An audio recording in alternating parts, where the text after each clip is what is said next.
చలికాల శుభాకాంక్షలు. చలి కూడా తలగాలి మనిషికి. ఎప్పుడు ఎండ తగ్గితే ఎట్లా చలి కూడా దమ్ము తలగాలి. గౌరవ హరీశ్రావు గారు నిన్న సంగారెడ్డిలో మాట్లాడుతూ తెలంగాణకు కాంగ్రెస్ పార్టీ ద్రోహం చేసిందని మాట్లాడుతూ ఉన్నారు. తెలంగాణ ప్రజలకు మీరు ద్రోహం చేసిందా కాంగ్రెస్ పార్టీ చేసిందా అని తెలిసి కూడా హరీశ్రావు గారు అడ్డంతో మాట్లాడితే ఎట్లా? దేశంలో ఏం లేకుండానే నువ్వు ఎమ్మెల్యే కాకుండా ఎమ్మెల్సీ కాకుండా కాంగ్రెస్లో మంత్రి అయినావు 2004లో. కేసీఆర్ గారు ఎంపీగా ఎమ్మెల్యేగా పోటీ చేస్తే సిద్దిపేటలో ఎమ్మెల్యేగా రాజీనామా చేస్తే ఆ సీట్ నువ్వు తీసుకున్నావు.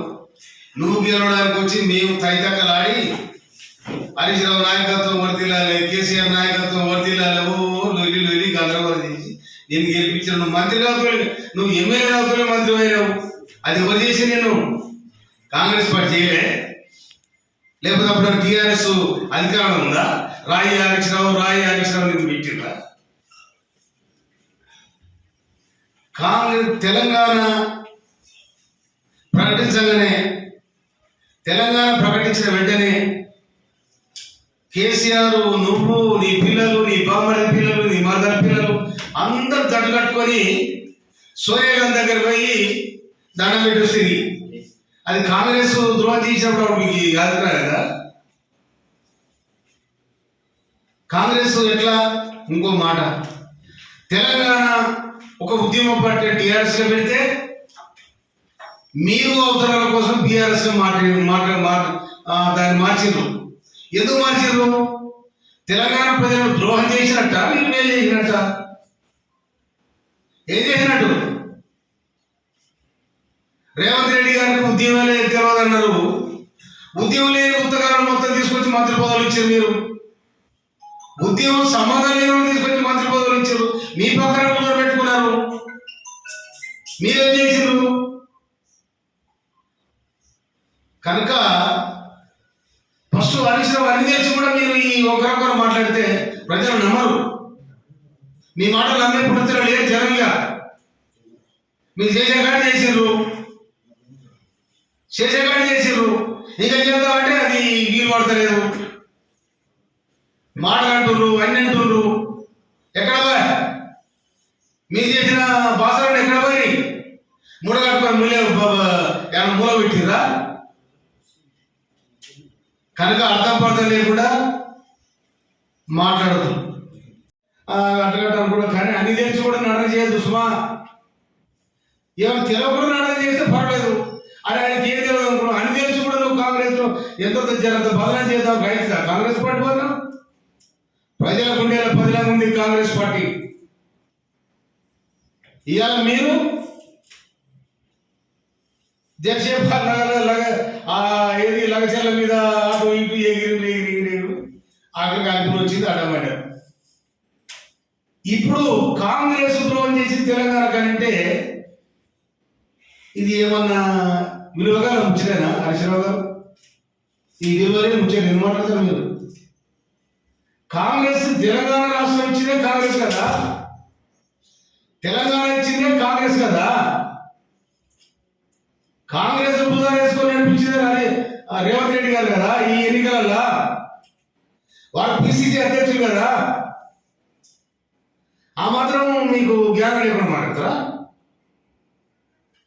నిజంగా ఒక కాంగ్రెస్ ద్రోహం చేసినా అంటున్నారు మీరంతా. ఇప్పుడు కేసీఆర్ మీరు అందరు కలిసి మీ పిల్లల జీవులతో సహా మీ ఉద్యోగాలను ఉద్యోగం చేసిన ఉద్యోగులు అది పత్తలేదు, బిరుకులేమి ఆడలో తెలియదు, ఎక్కడ పోయిందో తెలియదు.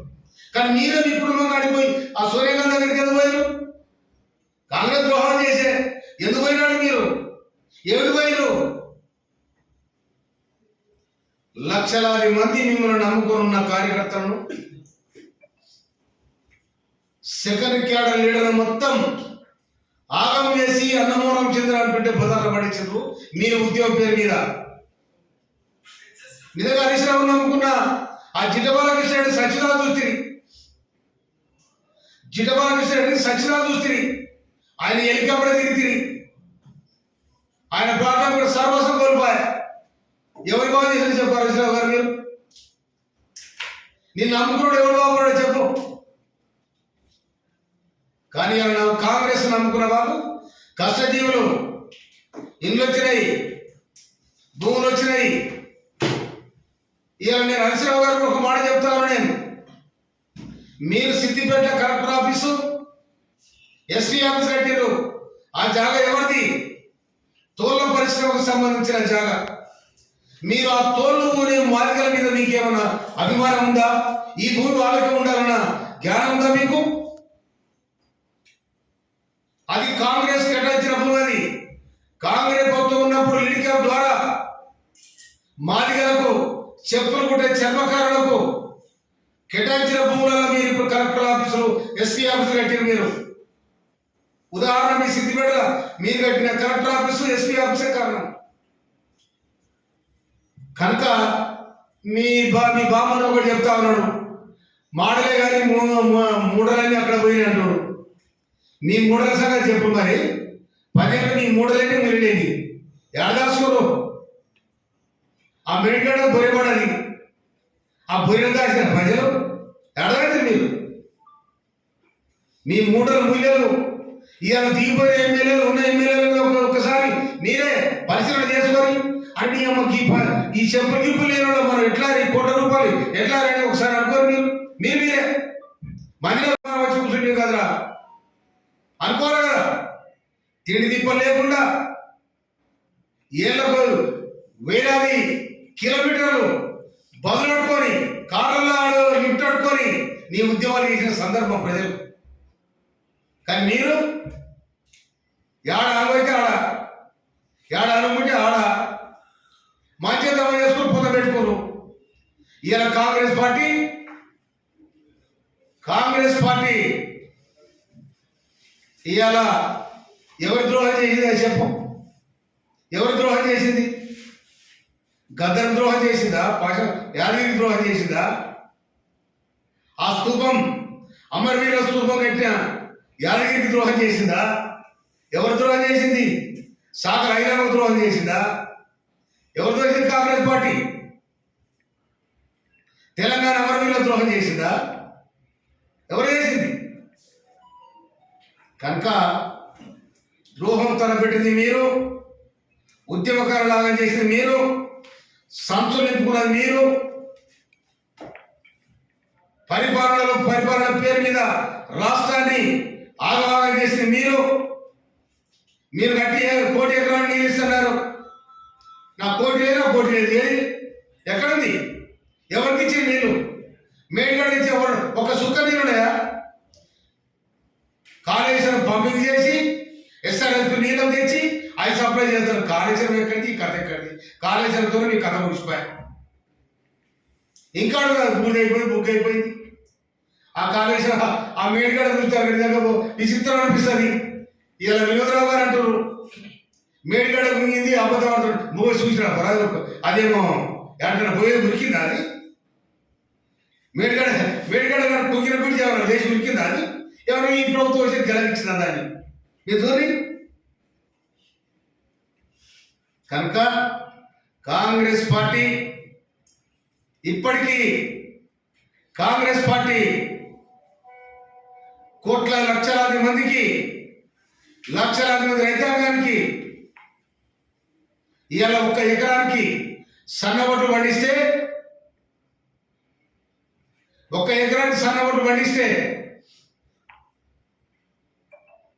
1 క్వింటాలకు ₹500 బోనస్ వచ్చింది. నీకు 5 గుంటల వద్ద 530, దాదాపు ₹15,000 బోనస్ ద్వారా రైతు లాభం అయింది. మద్దతు ధర కాకుండా సన్నబొట్లకు రాష్ట్ర ప్రభుత్వం, రేవంత్ రెడ్డి గారి ప్రభుత్వం, civil supply minister Uttam Kumar Reddy గారు కలిసి లైన్ చేసి రైతులను ఆదుకోవాలి, వాళ్ళకు సన్నోడు మంది వాళ్ళకు బోనస్ ఇద్దామని ఒక దృఢమైన సంకల్పంతో రైతుల పక్షాన ఉండాల్సిన మన ప్రభుత్వం రైతులను ఆదుకోవాలని ఇవాళ బోనస్ ఇస్తే దాదాపు ఎకరానికి 30 క్వింటాల వడ్లయితే కింటకు 500 రూపాయల బోనస్ ఇచ్చారు. దాదాపు ఈ మద్దతు ధర కాకుండా మద్దతు ధర 2320 రూపాయలు మద్దతు ధర. దానికి అదనంగా బోనస్ 2820 రూపాయలు వచ్చింది ఒక రైతుకు. కానీ మీరేమి ఇచ్చారు? ఒక్క రైతు ఎకరానికి అదనంగా మద్దతు ధర కాకుండా బోనస్ ద్వారా 15,000 రూపాయలు లాభం చేకూర్చింది రైతుకు. మీరేం చేశారు? అసలు మీరు ఆ సోయిందా మీకు? మీ పాలన మీకేనా? మీ ఆంధ్ర మీకేనా? ఎవరు చేశారు? ఇవాళ మీరు అడ్డగోలుగా ప్రకటించి సగం 100 పడకలు హాస్పిటల్ కట్టి అవతల పడితే ఇవాళ జనం అల్లాడిపోతా ఉన్నారు. మీరు చేసిన పాపం అది. నువ్వు హెల్త్ మినిస్టర్గా ఉన్నావు, ఏం చేశారు మీరు? మా తుంగతుర్తి 100 పడకలు హాస్పిటల్ కట్టి అవతల పడ్డావు. దాని బడ్జెట్ కూడా కేటాయించకుండా ఎక్కడ పోయినా పైసలు. కనుక కాంగ్రెస్ పార్టీ సమాధానం చెప్పాలి. ఎవరు మీకు దరఖాస్తు పెట్టిరు? బ్రహ్మాండ బిల్లులు ఉండాలా? ఇంకా 50 ఏళ్ల వరకు చెక్కు చెదరకుండా అడ్మినిస్ట్రేషన్ నడిచే పరిస్థితి ఉమ్మడి రాష్ట్రానికి నడిపించింది అడ్మినిస్ట్రేషన్. మీరు ఎవరు కూడా ఉండవు. అందుకోసమనే మీరు చేస్తే పరిపాలన, ఈ ప్రభుత్వం కాంగ్రెస్ పార్టీ చేస్తే పరిపాలన కాదా? రేవంత్ రెడ్డి గారు చేస్తే పరిపాలన కాదా? మీరు లగచలగానే ఎంచుకున్నారు అంటే తెలుసు ముఖ్యమంత్రిని నియోజకవర్గం డిస్టర్బ్ చేస్తే మనకి పేరు వస్తాను కదా. పేరు లేదు, ఈగ లేదు, ఏది లేదు, నెత్తి లేదు, కత్తి లేదు. మీకు నెత్తిపోయింది, కత్తిపోయింది, ఆ గీకుడు కూడా ఇవ్వలేడు. అందుకోసమనే మీరు చేసే చిల్లర లెక్కలు బంద్ కావాలి. ఎందుకంటే మీకు ఇలా లగచల కాడ దాదాపు 30,000 ఎకరాల లేకపోతే ఎన్ని ఎకరాలు జమ చేస్తారు. చేస్తే అక్కడ ఎవరు పని చేయాలి? వీళ్ళే కదా. ఖచ్చితంగా రైతులకు ఒక్కడికి 3 రేటు కట్టిస్తారని చెప్పింది గవర్నమెంట్. 10 లక్షల ఎకరం ఉంటే 30 లక్షలు ఇస్తారని చెప్పింది గవర్నమెంట్. 30 లక్షలు కాకపోతే ఎక్కువ ఇస్తారని చెప్పింది. కంపెనీ కావాలనుకుంది, అది కూడా ఫార్మా కంపెనీ కావు, ఇండస్ట్రియల్ పార్క్ పెట్టాలనుకుంది. అక్కడ రకరకాల పరిశ్రమలు వస్తాయి. అక్కడ ఆ జాగ్రత్త అక్వై చేసుకొని రైతులకు నష్టపరిహారం ఇచ్చి భూమి ఖరీదు చేసి అక్కడ చేస్తే అక్కడ ఎంప్లాయ్మెంట్ జనరేట్ అయింది, కొనుగోలు వస్తాయి, అక్కడ ఉన్న ప్రాంతానికి డెవలప్ అయింది.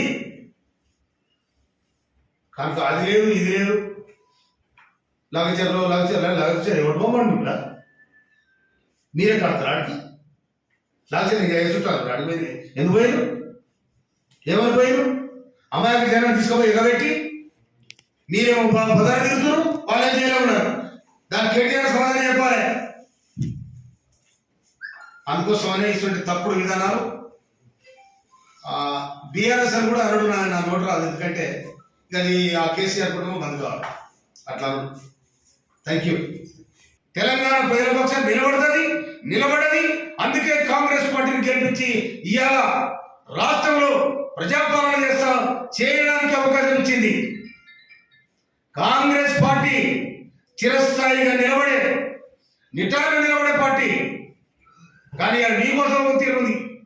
నేను ఎక్కువ మాట్లాడితే మంచి కూడా, మా బామ్మని ఎక్కువ మాట్లాడిన మంచి కూడా. ఆమె కూడా వచ్చింది, ఇలా కవిత కూడా తెర మీదకి వచ్చింది. మన ముగ్గురు కై కట్టుకురు, ఎవరు లేరుగా. మళ్ళా మీరు ముగ్గురే, మళ్ళీ మీ కుటుంబమే. ఇక్కడ ఇప్పుడు అట్లా లేదు కదా. ఈ మంత్రివర్గంలో 12 మంది ఉంటే 12 మందికి సమానమైన అధికారం ఉంది. ముఖ్యమంత్రికి ఉండాల్సిన అధికారం ముఖ్యమంత్రికి ఉంది, మంత్రులకు ఉండాల్సిన అధికారం మంత్రులకు ఉంది. ఇవాళ ప్రెస్ మీట్ పెట్టాలంటే ఒక ఎమ్మెల్యేగానే ప్రెస్ మీట్ పెట్టగలుగుతున్నా. మీ దాంట్లో ఎవరు పెట్టాలి? ఎవరికైనా అవకాశం ఇస్తారా? ఎక్కడ లేకపోతే మీరే ఎవరు కూర్చుంటారు ఆ తెలంగాణ భవన్ల. మీరు ఎప్పుడైతే పక్క ద్రోహం చేసి తెలంగాణ ప్రజానీకానికి మీరు తెలంగాణ ఉద్యమ పార్టీగా టీఆర్ తెలంగాణ రాష్ట్ర సమితి ఉంటే దాన్ని నిలువ కుప్పగాల్చి దానికి అగ్గిపెట్టి దాన్ని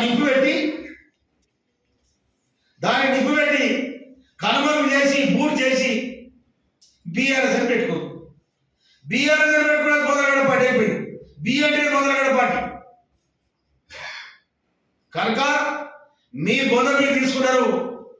మీకు ఎక్కడ దోయక ఏమన్నాలో తెలియక ఆగమగం అవుతుంది మీరు. నేను సూటి కడుతున్నా హరీశ్రావు గారిని, మీరు టీఆర్ఎస్ బీఆర్ఎస్ ఎందుకు మార్చారో ప్రజలకు స్పష్టంగా చెప్పాలి. తర్వాత సోనియా గాంధీ గారికి నీ కుటుంబం ఎందుకు పోయింది చెప్పాలి, నీ పిల్లలతో సహా. ఈ రెండే చెప్పడం ఎక్కడ కొద్దిగా నీ ఎంట ఉన్న తెలంగాణ ఉద్యమకారులను ఎందుకు పక్కన పెట్టడం చెప్పాలి. తెలంగాణ ఉద్యమానికి సంబంధం లేని వారు తీసుకొచ్చి మంత్రాలు చేశారు, దానికి సమాధానం చెప్పాలి.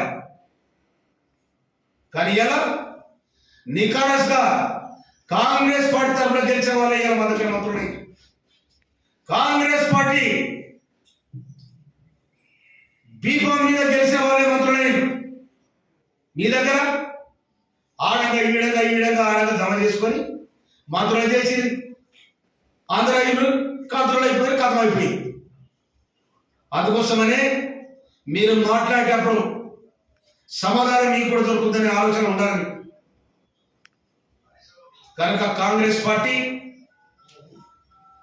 ఏనాడు తెలంగాణ ప్రజానికి ద్రోహం చేయలే. కాంగ్రెస్ పార్టీ నీటిపారుదల రంగానికి పెద్దపీట వేసింది. నాగార్జున డ్యామ్ కట్టించింది. శ్రీశైలం జూరాల నెట్టెపాడు పోచపాడు మా మూసీ నది ఇవన్నీ ఎవరు కట్టించింది? మీరా? కాంగ్రెస్ పార్టీ కట్టించింది. ఇల్లు కట్టింది కాంగ్రెస్ పార్టీ, కరెంట్ ఇచ్చింది కాంగ్రెస్ పార్టీ, రోడ్లు వేసింది కాంగ్రెస్ పార్టీ, కష్టజీవులను కాపాడింది కాంగ్రెస్ పార్టీ, ఆస్తులు పెట్టింది కాంగ్రెస్ పార్టీ, అన్ని విధాలు ఆదుకుంది కాంగ్రెస్ పార్టీ. ఈ పేద ప్రజలు అత్తుకున్నది కూడా కాంగ్రెస్ పార్టీ. మీరేం చేసినా ఎవరికి ఒక్క ఇల్లు కట్టించారు చూపెట్టిన పల్లెల్లో. ఇవాళ నవ్వుకుంటూ రాడా మొత్తం బొక్కమర పడే ఇల్లు కూలిపోయినాయి మొత్తం. మీరు డబుల్ బెడ్రూమ్ డబుల్ అల్లుడు వచ్చాడు పడాలి, బిడ్డ వచ్చాడు పడాలి, ఆ బిడ్డ పోయింది ఆయనకి. కనుక మీరు మాట్లాడేటప్పుడు కాంగ్రెస్ పార్టీని రాష్ట్ర ప్రభుత్వాన్ని మీకు చేతనని సలహా చేయండి, లేకపోతే నోరు మూసుకొని కూర్చోవాలి. మీరు ఒకటి అంటారు రెండు అంటారు, ఎందుకు ఆ గోల మీకు? ఏదో రాజ్యం పోయింది, ఏ రాజ్యం ఎవరికి శాస్త్రం సొంతమా? ఇలా ఇప్పుడు అంటుంటారు. ప్రజలు తిరస్కరిస్తారు, మీరు ప్రజలు తిరస్కరించారు. ప్రజలు మీకు ఓట్లు వేయలే, మెదడు రాలే, మీరు ముఖ్యమంత్రి కాలే, మంత్రివర్గం లేరు ఊరుకోవాలి. ఆ మంత్రివర్గం చేసినప్పుడు చేస్తారు. మీరు ఎవరన్నా నిర్వహించారా? ఒక ఊరికొక్క రజాకారాయడు, ఊరికొక్కడు తాను ఒక్కడు మెసిద కేసులే. కనుక ఈ విధంగా మీ పాలన సాగింది. ఇక మీ పాలన సాగడం కూడా మళ్ళొస్తాను కూడా మీ భ్రమాది కళలు కూడా అనుకోకరి, ఎందుకని కూడా పాపం మీకోసం మీకుంది. కనుక కాంగ్రెస్ పార్టీని తూలనాడి, కాంగ్రెస్ పార్టీ ఏనాడు తెలంగాణ ప్రజలకు ద్రోహం చేయలేదు. తెలంగాణ ఉద్యమకారులకు తెలంగాణ రాష్ట్ర సమితిని బొందబెట్టి బీఆర్ఎస్ పెట్టి తెలంగాణ ప్రజలకు ద్రోహం చేసింది మీరు. అందుకోసమనే తెలంగాణ ప్రజలకు మేము బీఆర్ఎస్ పెట్టి ద్రోహం చేసినాం, క్షమించమని ప్రజలు అడిగారు.